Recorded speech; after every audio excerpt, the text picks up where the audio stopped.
নমস্কার বন্ধুরা, আজকে চলে এসেছি আরও একটা দারুণ হেলদি আর টেস্টি স্কুল টিফিন আইডিয়া নিয়ে। বানাতে গিয়েছিলাম সয়াবিনের রুটি, কিন্তু প্রচণ্ড বৃষ্টিতে কারেন্ট অফ হয়ে যাওয়ায় সয়াবিনগুলোকে পেস্ট করতে পারলাম না। শেষ পর্যন্ত বানিয়ে ফেলতে হলো নিরামিষ সোয়া কাবাব। চলুন দেখে নেওয়া যাক কিভাবে এটা বানালাম। 1 কাপ সয়াবিন ভালোভাবে সেদ্ধ করে একটু স্ম্যাশ করে নিয়েছিলাম।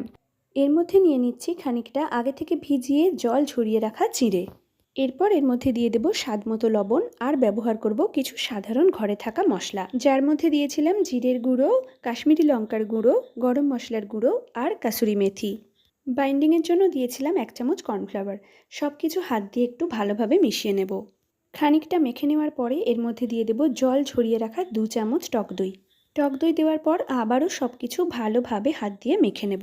মাখার সময় মনে হলো মিশ্রণটা একটু নরম লাগছে, তাই এর মধ্যে দিয়েছি 1 চামচ আটা আর দিয়েছি 1 চামচ ক্রাঞ্চি পিনাট বাটার, যাতে টেস্টটা আরও ভালো হয়। সব কিছু ভালোভাবে মেখে নিয়ে এমন একটা ডো তৈরি করে নিতে হবে। হাতটা একটু ভিজিয়ে ডোয়ের মধ্যে থেকে খানিকটা মিশ্রণ তুলে চ্যাপটা চ্যাপটা করে কাবাবের আকার দিয়েছি। এটা কিন্তু ভীষণই প্রোটিন গুণ সমৃদ্ধ একটা টিফিন, যেটা ছোট থেকে বড় পর্যন্ত সকলেই সকালে জলখাবারেও খেতে পারেন অথবা ইভিনিংয়ে স্ন্যাক্সে 1 কাপ চায়ের সঙ্গেও খেতে পারেন।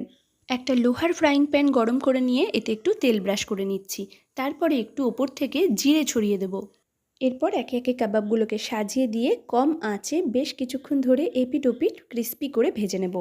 এক পিঠ ভাজা হতে হতে একটা ছুরি দিয়ে হালকা করে কেটে কেটে একটু ডিজাইন করে দিলাম।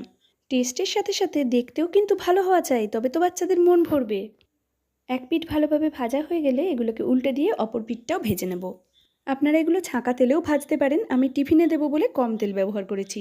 আমাদের মুচমুচে সোয়া কাবাব একদম রেডি হয়ে গেছে। এবার টিফিনটা প্যাক করার পালা। নিয়ে নিয়েছি অডি ইউনির্যাপের ফুড র্যাপিং পেপার, যেটা খাবারটাকে অনেক সময় নরম গরম এবং ফ্রেশ রাখবে। এটা কিন্তু 100% ইকো ফ্রেন্ডলি। খাবারের মধ্যে এক্সেস অয়েল থাকলে সেটাকেও কন্ট্রোল করে। আমি কিছুটা টমেটো কেচাপ দিয়ে দিয়েছি। আপনারা ইচ্ছা করলে যে কোনো গ্রিন চাটনি বা কাসুন্দির সঙ্গেও এটা খেতে পারেন। আর এই ছোট্ট টিফিন বক্সটায় দিয়ে দিয়েছি অল্প একটু সাদা চিড়ে ভাজা, যেটা পুতুল এখন সন্ধেবেলায় খেতে খুব ভালোবাসছে। এটা দোকান থেকেই কেনা। কদিন ধরে পুতুলের এত ভালো লাগছে, আজকে বলছিল মা তোমাকে কোনো টিফিনই বানাতে হবে না, শুধু ওই সাদা চিড়ে ভাজাই টিফিনে দিয়ে দাও। কিন্তু মায়ের মন তো মানে না, টিফিন একটু বানিয়েই দিলাম। ভিডিওটা ভালো লাগলে চ্যানেলটা সাবস্ক্রাইব করে রাখবেন অনেক নতুন নতুন টিফিন রেসিপি দেখার জন্য। ধন্যবাদ।